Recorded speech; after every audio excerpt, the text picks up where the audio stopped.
আমার সামনে যে উদ্ভিদটি দেখতে পাচ্ছেন এর বোটানিক্যাল নাম হচ্ছে জামিয়া পিগমিয়া। এটা উন্মুক্তবীজী উদ্ভিদ। এই যে দেখছেন এর কোণগুলি হয়ে আছে, অফিসের সামনে, বাড়ির সামনে শোভাবর্ধনকারী উদ্ভিদ হিসাবে এটাকে রোপণ করা হয়।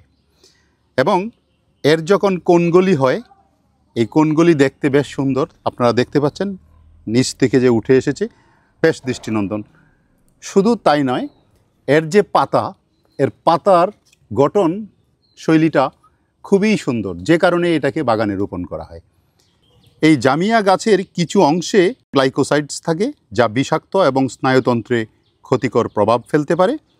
ঐতিহ্যগতভাবে শুকনা ও প্রক্রিয়াজাত করা মূল স্টার্চ হিসাবে ব্যবহার করা হয়, কিন্তু কাঁচা অবস্থায় এটি বিষাক্ত।